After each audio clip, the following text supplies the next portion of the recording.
Bueno, en primer lugar, saludo al embajador Jorge Alvarado, presidente del Consejo Latinoamericano, al secretario permanente del CELA, embajador José Rivera, al señor Aldo Cagliari, director del proyecto Repensando Bretton Woods, a los representantes de los distintos Estados miembros y a los funcionarios de organismos regionales que están presentes. Y empiezo desde luego agradeciendo la oportunidad de poder exponer los principales contenidos del documento que ustedes tienen en sus manos y cuyo título se acaba de mencionar: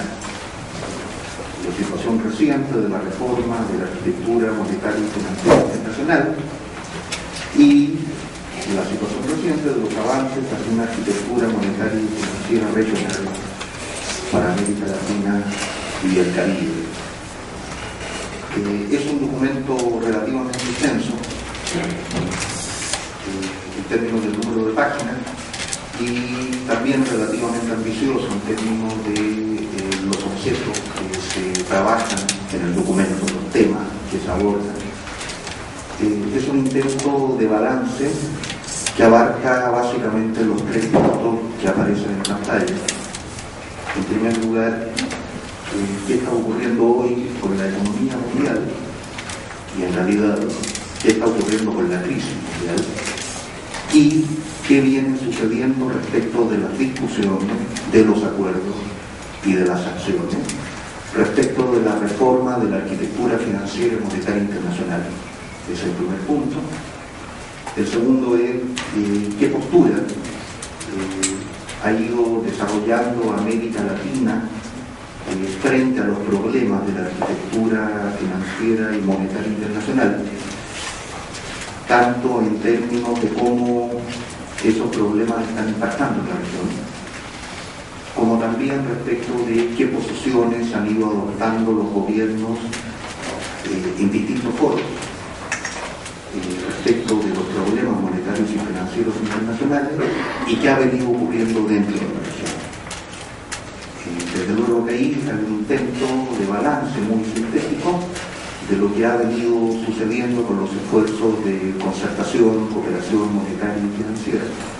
que abarca tanto a los mecanismos ya existentes desde hace tiempo en la región, como a los nuevos mecanismos que han venido surgiendo en los años recientes. Y el documento termina con una identificación de elementos prioritarios para poder avanzar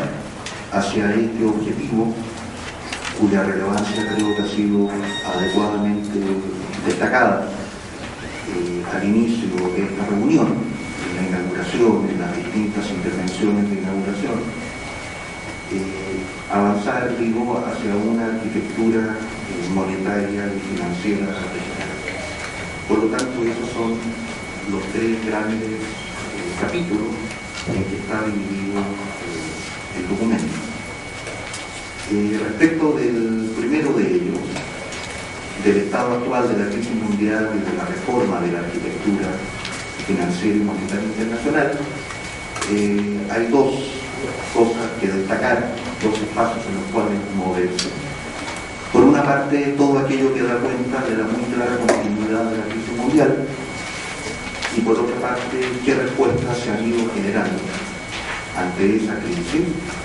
y qué estado guardan en este momento las llamadas reformas al orden monetario y financiero internacional. A nivel internacional se viene hablando de una nueva arquitectura financiera, que por cierto no es un término nuevo, apareció hace más de 10 años en el marco de la crisis asiática de ese entonces, pero ahora, desde 2008 en adelante, se viene hablando de una nueva arquitectura financiera internacional. Pues bueno, la idea es identificar qué está ocurriendo en ese año. En primer lugar, y muy rápidamente, porque creo que es lo que aparece con mayor claridad, incluso a nivel de la prensa y de la información cotidiana. En primer lugar, digo, está el hecho de que hay una clara continuidad de la crisis mundial y hay una muy clara profundización del deterioro económico mundial en el periodo reciente respecto de la situación de 2010, que en algún momento se pensó que era una situación de recuperación de la caída que había ocurrido en el 2008 y el 2010. Como síntesis de esa situación, de ese deterioro, en el 2011, ahí hay un seguimiento de qué ha ido diciendo el Fondo Monetario Internacional que va a ocurrir en el 2012, que ha ido diciendo en sus previsiones, en los documentos que saca periódicamente el Fondo Monetario Internacional, perspectivas de la economía mundial, que ha ido planteando para el 2012. Entonces, bueno, la idea básica, que creo que se desprende de lo que se ve ahí, es que durante varias publicaciones del fondo había una previsión relativamente estable de lo que iba a ocurrir en el 2012. Yo diría, mirado en perspectiva relativamente optimista, se decía que en el 2012 la economía mundial iba a crecer a un 4.5%, es lo que aparece en esta parte aquí. Se mantuvo esa previsión en octubre del 2010, enero del 2011, abril del 2011, mediados del año pasado, y de ahí en adelante la previsión cae rápidamente, cae de manera bastante acelerada, de tal manera que lo más reciente del Fondo Monetario de hace un mes es que la economía mundial va a crecer solamente un 3.3%, en vez de ese 4.5% que se preveía apenas 6 meses antes. Lo mismo ocurre con las previsiones del Fondo Monetario para los países desarrollados, para el conjunto de países en desarrollo y dentro de ellos para América Latina. Más que destacar aquí las correcciones en sí mismas, los problemas que pueden o no existir en la capacidad de previsión del comportamiento económico mundial, es el hecho de que hay un deterioro evidente en ese comportamiento, que se concentra en el año 2011 y particularmente en la segunda parte de ese año. Y eso se ha venido reflejando a través de distintas previsiones, pronósticos de organismos internacionales. En el documento que ustedes tienen se identifican otros organismos que también apuntan claramente en esa dirección. Y tal vez lo único que habría que agregar a esta información, o a este tipo de información, respecto del comportamiento de la actividad económica global, es la situación europea, respecto de la cual ya las previsiones eran bastante pesimistas hasta hace 2 meses, 3 meses. Y bueno, ese pesimismo se ha visto claramente confirmado. La propia Comisión Europea hace 2 o 3 días sacó sus cifras más recientes de estimación para el 2012, según las cuales la Unión Europea va a tener un crecimiento cero en este año en que ya estamos, en el año 2012, y la zona del euro va a tener una caída de 0.3%. A lo cual habría que agregar que ya hay un número importante de países de la zona euro que están en situación de recesión. El número total de países que están en esa situación, para los cuales se prevé un crecimiento negativo de la actividad económica dentro de la zona euro, es de 9 países, y dentro de esos 9 hay algunos en que la caída va a ser muy fuerte. Según las previsiones de la propia Comisión Europea, se espera para este año una caída superior al 4% para Grecia, superior al 3% para Portugal, de 1.3% para el caso de Italia, de 1% para España, etc. Por lo tanto, la idea básica, desde luego, es que estamos ante un escenario muy claro de deterioro de la actividad económica mundial, deterioro que en este momento tiene su epicentro en Europa y en particular en la zona euro, pero con pronósticos nada optimistas acerca de las posibilidades de que desde ahí el deterioro se generalice y golpee incluso a aquellas economías que salieron relativamente mejor libradas de las caídas del año 2008-2009, como son las llamadas economías emergentes y como es en particular la mayor parte de los países de América Latina y el Caribe. Muy rápidamente, ahí hay cifras del comportamiento de las bolsas de valores, de las principales bolsas, de Estados Unidos, todas ellas, de Japón, del Reino Unido, y las otras dos. Creo que las gráficas hablan por sí mismas. Ha habido fluctuaciones muy graves,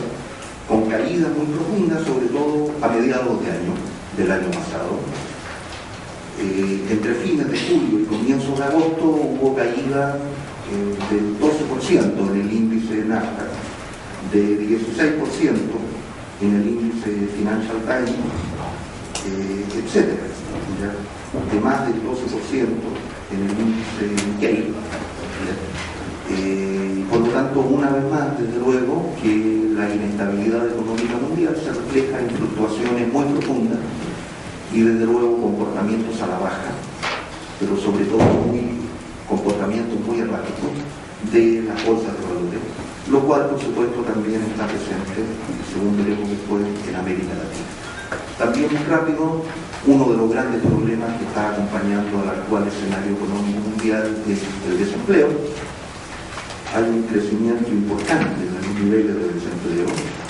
En la gráfica que están viendo solo se indican los niveles de desempleo para algunos países, la mayor parte de ellos de la zona euro. Desde luego, los niveles de desempleo están encabezados en el conjunto de Europa por la situación de España, seguida por los demás países que están ya claramente en graves problemas en términos de su funcionamiento económico, y en varios de los cuales están siendo aplicados los programas de ajuste que están en marcha por parte fundamentalmente del Fondo Monetario en conjunto con los órganos directrices de la Unión Europea. Entonces, bueno, los niveles de desempleo son muy altos, no solo en esos países, son muy altos a nivel mundial. Las estimaciones más recientes de la Organización Internacional del Trabajo destacan que ha habido un incremento de 27 millones de desempleados desde que empezó la crisis, que el total de desempleados supera los 200 millones en este momento a nivel mundial, que hay un crecimiento mucho más rápido que el promedio. Para el desempleo juvenil hay lugares, España entre ellos, donde el desempleo juvenil alcanza fácil el 50% del total de jóvenes en condiciones de trabajar. Y también hay un incremento muy rápido del llamado desempleo de largo plazo. El hecho de que no solo se trata de que mucha gente no tiene empleo, sino que muchos de ellos no lo tienen durante un periodo muy largo. El cálculo que normalmente se hace es, al preguntarle a la gente durante cuánto tiempo lleva desempleada, se considera a largo plazo más de un año. Y una parte importante de los desempleados en el mundo, en Europa, etc., llevan más de un año sin empleo. Por lo tanto, el balance en todos esos sentidos es francamente preocupante. Y una última diapositiva que estoy presentando ahí se refiere a algunos indicadores de la situación de endeudamiento de las economías, de algunas de las economías desarrolladas, indicadores de endeudamiento que dan cuenta de una situación grave en términos de los niveles de deuda, de los niveles de déficit, no solo público, sino también privado. O sea, hay un problema, llamémoslo, de sobreendeudamiento, que no solo tiene que ver con la deuda gubernamental y con el gasto público, sino que tiene que ver con la deuda de las empresas y con la deuda de las unidades financieras de las distintas economías, que en términos generales se refleja en ese cuadro que estoy ahí reproduciendo. Por consiguiente, la idea básica en este sentido es que hay un deterioro muy importante del comportamiento económico mundial, que para nada se salió de la crisis que estalló en el 2008, que lo que parecía como una salida en el 2010 termina siendo un breve intermedio de una crisis que hoy conserva toda su fuerza. Algunos ya la llamarán crisis tal vez de doble zambullida, porque ha tenido dos caídas, estamos viviendo la segunda de ella, con el agravante, por cierto, de que muchos de los instrumentos que estaban presentes, que podían ser utilizados y que se utilizaron en el 2008-2009, hoy prácticamente han desaparecido como posibilidad. Hoy hay una dicotomía muy clara entre el llamado problema de las finanzas públicas, de los déficits públicos, de los elevados déficits públicos, y la necesidad de reactivar la economía. Y hay un debate que incluso alcanza a algunos órganos como el Fondo Monetario, etc., de hasta qué punto el poner todo el acento en el problema de los déficits públicos puede llevar a deteriorar todavía más la posibilidad de recuperación económica. El hecho de que efectivamente lo fuerte que está ocurriendo hoy en Europa tiene que ver con la corrección de la finanza y no tiene que ver con los demás aspectos del funcionamiento económico, donde el deterioro es todavía más evidente que lo que respecta a la finanza, como es el tema del empleo, como es el tema del crecimiento, como es el tema de la inversión necesaria para sustentar ese crecimiento. En segundo lugar, antes de entrar a lo que es un pequeño seguimiento de qué ha venido ocurriendo a nivel multilateral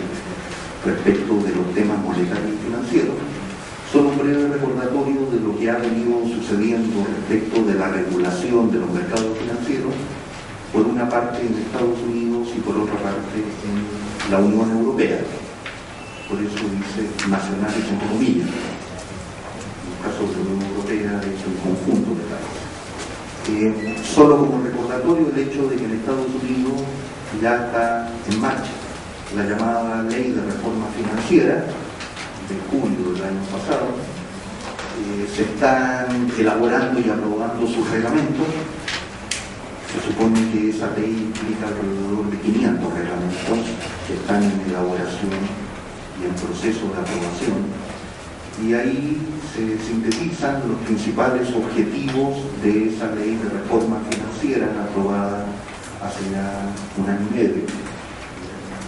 que tienen que ver desde luego con supervisión y regulación sobre las firmas financieras, con una regulación que abarque la mayor parte de los ámbitos de funcionamiento de los mercados financieros,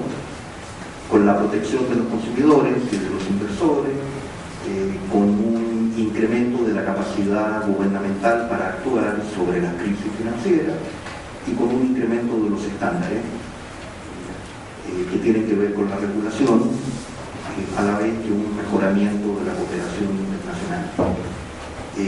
Ese conjunto de principios, o de objetivos más bien, que están presentes en la ley de reforma financiera, han ido acompañados por la aplicación de la llamada regla Volcker, que tiene que ver con el intento de separar entre las actividades de los bancos en términos de banca comercial y banca de inversión. Y fundamentalmente tiene que ver con la posibilidad de que los bancos se dediquen lo menos posible a jugar a la bolsa, dicho de manera muy simple, que era algo que existió durante mucho tiempo en Estados Unidos, esa separación era obligada y que se levantó y que ahora se está considerando la posibilidad de ponerla de nuevo, de que los bancos solo puedan invertir un porcentaje muy pequeño de sus fondos en actividades de riesgo, en actividades bursátiles, y que lo mismo ocurra con los fondos de sus clientes, a no ser que los clientes los autoricen expresamente a hacer ese uso del fondo. En Europa también, desde luego, han ido ocurriendo una cantidad de reformas legales en la perspectiva de lograr tanto una mejor regulación como una mejor supervisión de los mercados financieros o de los principales agentes que se mueven en esos mercados. Ahí hay una breve resumen, digamos, de algunas de las principales iniciativas. Por un lado, la llamada hoja de ruta de la regulación financiera europea, en la cual se distinguen varias etapas para ir mejorando esa regulación. Por otra parte, la puesta en marcha de lo que se conoce como el Marco Europeo de Supervisión Financiera, con sus dos grandes componentes, que son la Junta Europea de Riesgo Sistémico y el Sistema Europeo de Supervisores Financieros. Por otro lado, la puesta en marcha del Fondo Europeo de Estabilidad Financiera y del Mecanismo Europeo de Estabilización, que es el que ha amparado el otorgamiento de los megacréditos que han estado recibiendo algunos países europeos durante el periodo reciente. Desde luego, además de Grecia, Irlanda, etc., han estado recibiendo fondos en ese marco. Y bueno, la relación termina con el llamado Pacto por el Euro Plus, que es lo que hoy se está aplicando, es lo que hoy está sujeto a debate y a crítica profunda en términos de los contenidos que ese pacto tiene, respecto de los compromisos que significa de movimiento y márgenes de acción de la finanza pública. Prácticamente hay un proceso de incorporación a nivel constitucional de la prohibición de tener déficit público más allá de niveles mínimos. Y eso, bueno, está siendo objeto de gran debate y de grandes críticas en distintos espacios de la Unión Europea. Y dentro de eso el pacto fiscal, el llamado pacto fiscal, al cual no todos los países europeos se están sumando. Ya la principal disidencia hasta ahora sería del Reino Unido. Me interesa revisar también de manera muy rápida qué viene ocurriendo en los espacios multilaterales respecto del sistema financiero y del sistema monetario internacional. Y cuando digo espacios multilaterales, estoy pensando básicamente, por una parte, en el espacio donde obviamente se ha concentrado la capacidad de decisión acerca de qué hacer frente a la crisis mundial, que es el grupo de los 20. Ahí aparecen listadas las reuniones que hasta ahora ha tenido el grupo de los 20 en esta etapa de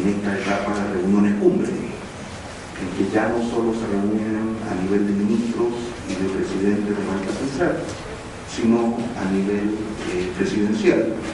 lo cual empieza a ocurrir justamente en el contexto de la actual crisis desde el año 2008.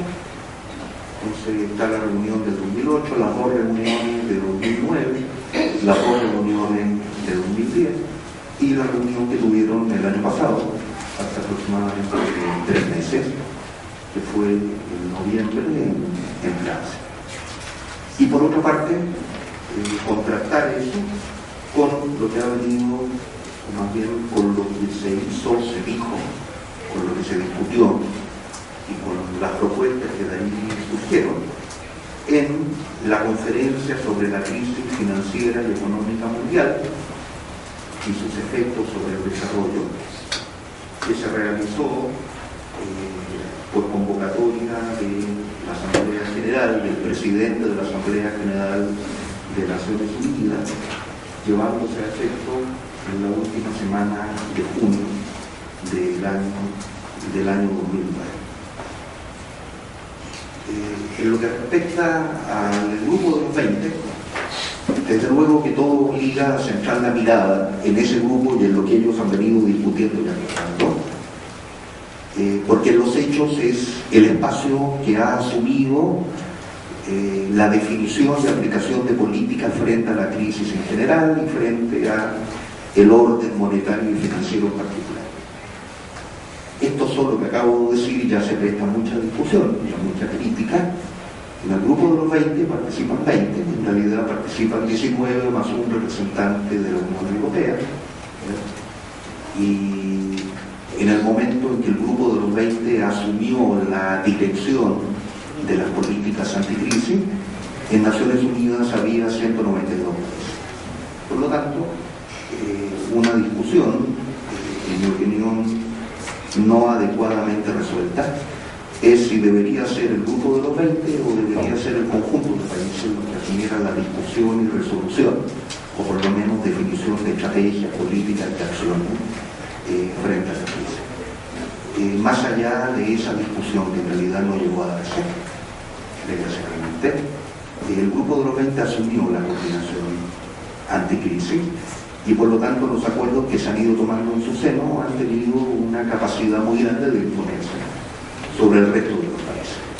por el solo hecho de que son tomados por las 20 economías que efectivamente son la paca. Pero bueno, esa discusión respecto de 20 o 192, desde luego que incluso hoy sigue siendo relevante. Por más que, desgraciadamente, la Asamblea General de Naciones Unidas, después de esta reunión de alto nivel a la que se convocó en el 2009, no